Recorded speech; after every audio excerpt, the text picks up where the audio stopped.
Assalamualaikum warahmatullahi wabarakatuh.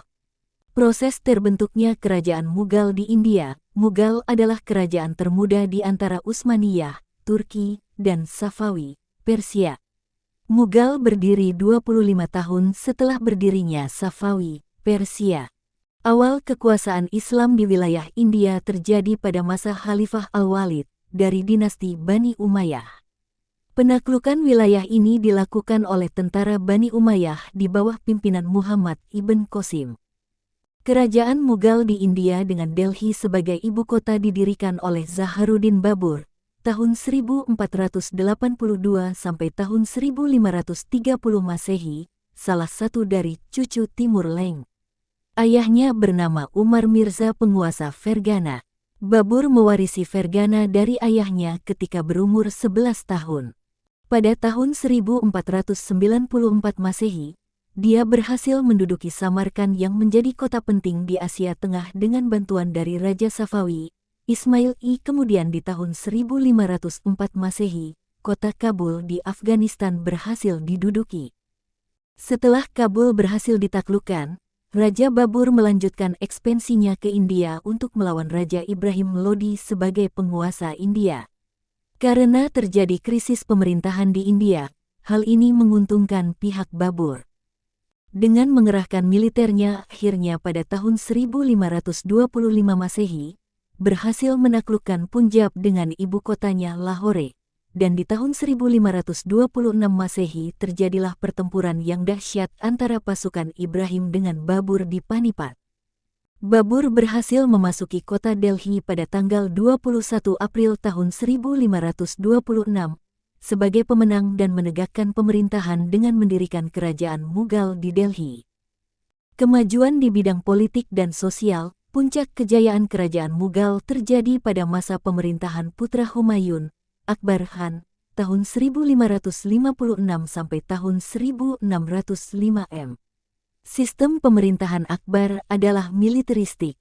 Akbar berhasil memperluas wilayah sampai Kashmir dan Gujarat. Pejabatnya diwajibkan mengikuti latihan militer. Politik Akbar yang sangat terkenal dan berhasil menyatukan rakyatnya adalah sulhul atau toleransi universal.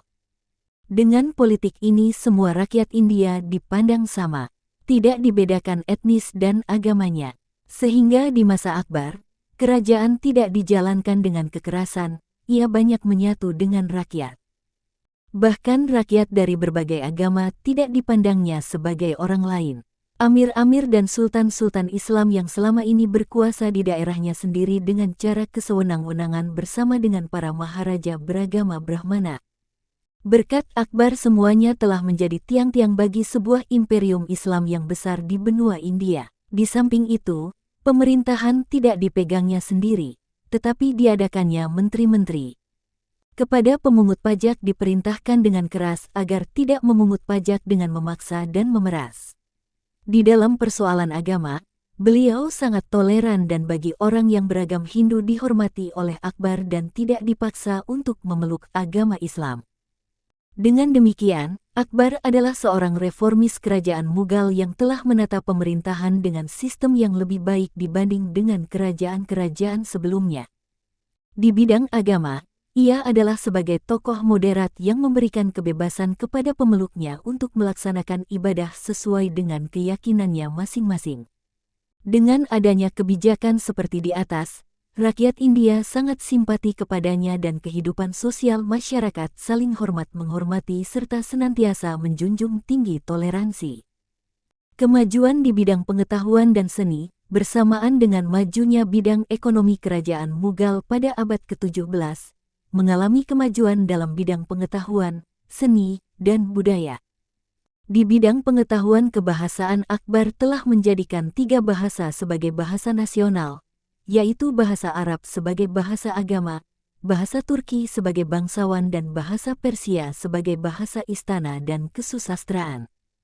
Selain itu, Akbar telah memodifikasi 3 bahasa tersebut ditambah dengan bahasa Hindu dan menjadi bahasa Urdu. Di bidang filsafat cukup maju dan satu di antara tokohnya adalah Akbar sendiri. Sementara ahli tasawuf yang terkenal pada masa itu adalah Mubarak, Abdul Faidal, dan Abul Fadl. Sementara karya seni yang paling menonjol adalah karya sastra gubahan penyair istana, baik yang berbahasa Persia maupun bahasa India.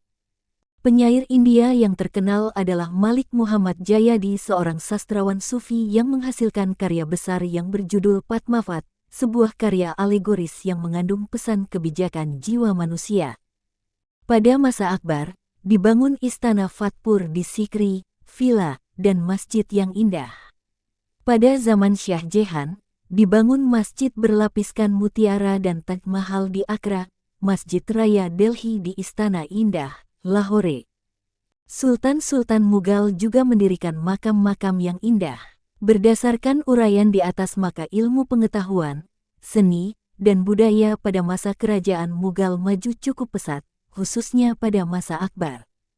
Kemajuan di bidang ekonomi. Sektor ekonomi utama kerajaan Mughal berasal dari hasil pertanian seperti biji-bijian, padi kapas, nila, rempah-rempah del. Bahkan hasil pertanian ini diekspor ke negara Eropa, Afrika, Arabia dan Asia Tenggara bersama dengan hasil kerajinan seperti pakaian tenun dan kain tipis yang banyak diproduksi di Gujarat dan Bengal.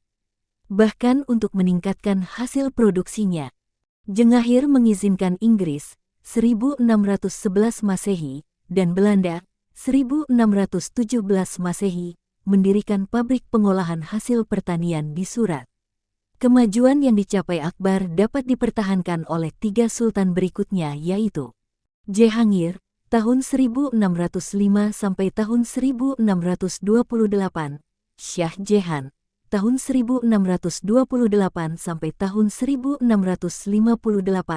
dan Aurangzeb, tahun 1658 sampai tahun 1707, ketiganya merupakan sultan-sultan besar Mughal yang didukung dengan berbagai kecakapan dan kekuatan militer.